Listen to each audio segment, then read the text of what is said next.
Assalamualaikum warahmatullahi wabarakatuh. Baik, sebelumnya izinkan saya memperkenalkan diri. Perkenalkan, nama saya Usna Hidayah dengan NIM C1S1230002. Saya berasal dari kelas R001, Prodi Kewirausahaan, Fakultas Ekonomi dan Bisnis, Universitas Jambi.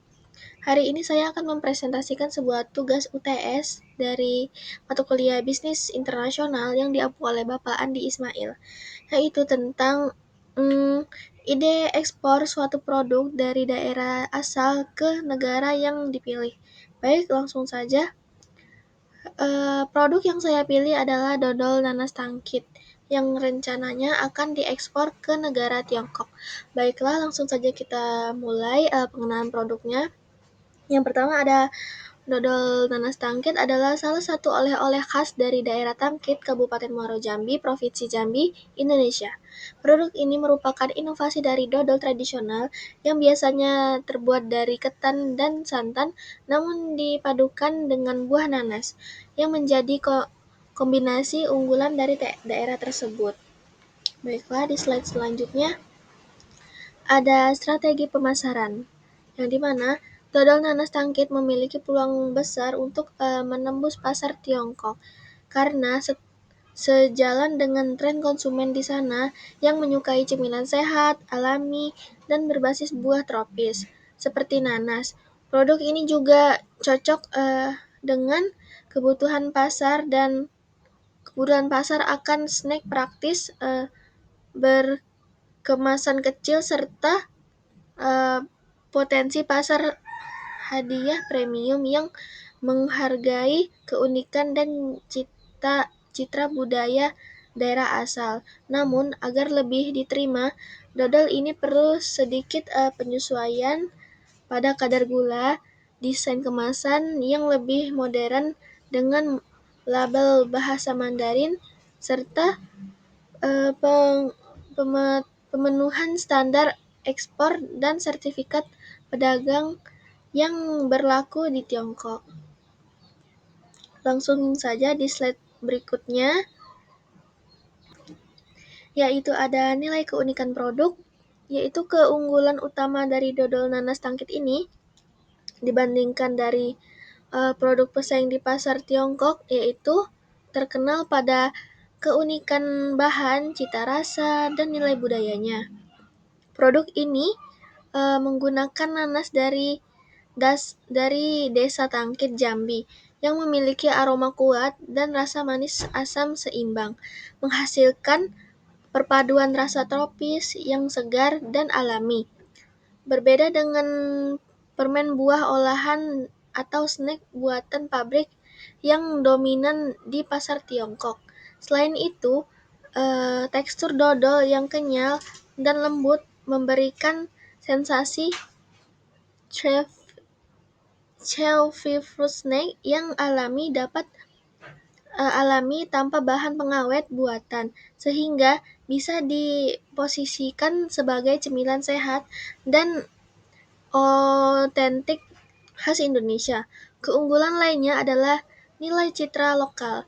Dodol ini merupakan hasil inovasi masyarakat Jambi dalam mengelola hasil panen nanas menjadi produk bernilai ekspor, menjadikannya tidak hanya makanan, tetapi juga produk budaya dengan ide daerah yang kuat.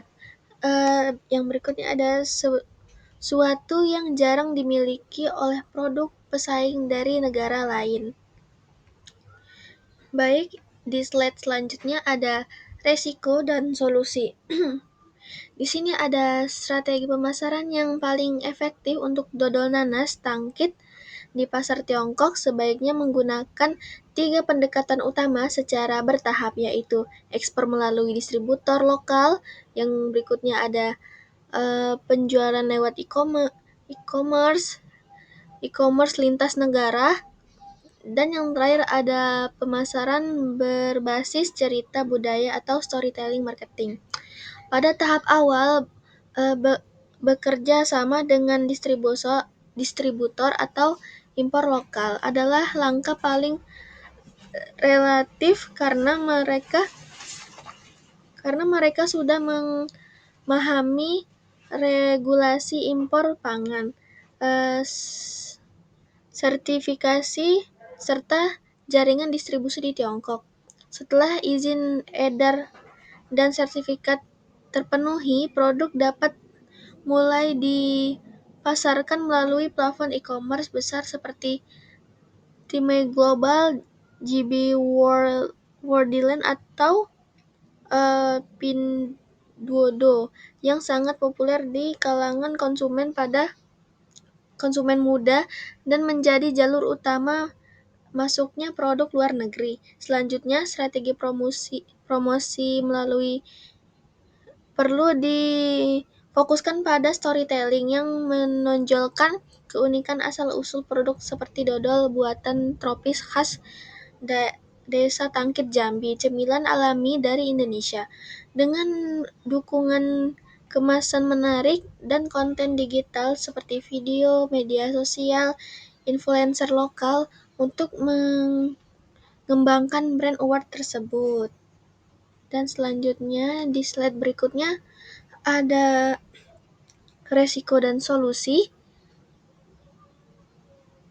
Yang tadi strategi pemasaran, yang berikutnya ada resiko dan solusi, yaitu tantangan utama ekspor dodol nanas di Tangkit, yaitu teknologi Tiongkok meliputi perbedaan selera, regulasi ketat, dan keadaan logistik. Konsumen Tiongkok cenderung menyukai cemilan dan rasa manis ringan dan kemasan menarik, sehingga perlu dilakukannya penyesuaian rasa dan desain kemasan modern berbahasa Mandarin agar lebih diterima. Dari sisi regulasi, proses perizinan dan sertifikasi impor cukup kompleks. Maka solusinya adalah bekerja sama dengan impor berpengalaman dan manfaatkan jalur e-commerce lintas negara untuk tahap awal. Sementara itu, tantangan logistik seperti biaya kirim dan tahapan produk dapat diatasi dengan kemasan tahan panas, pengiriman melalui gudang cross-border, dan yang berikutnya ada serta uji pasar berdasarkan berskala kecil sebelum ekspor besar. Dan di slide terakhir yaitu penutupan. Dengan potensi bahan baku melimpah, cita rasa khas tropis, dan daya tarik budaya yang unik, dodol nanas Tangkit memiliki peluang besar untuk menjadi cemilan khas Indonesia yang mampu menembus pasar internasional, khususnya Tiongkok. Melalui penyesuaian produk, strategi pemasaran yang tepat, serta kerjasama dengan mitra ekspor dan distributor lokal, produk ini tidak hanya berpotensi meningkatkan budaya saing daerah, tetapi juga membawa nama Jambi dan Indonesia ke kancah global. Kini saatnya dodol nanas Tangkit melangkah ke pasar dunia sebagai simbol kreativitas dan kualitas produk lokal yang membanggakan. Sekian sedikit presentasi dari saya. Lebih dan kurangnya saya mohon maaf. Saya akhiri, terima kasih. Wassalamualaikum warahmatullahi wabarakatuh.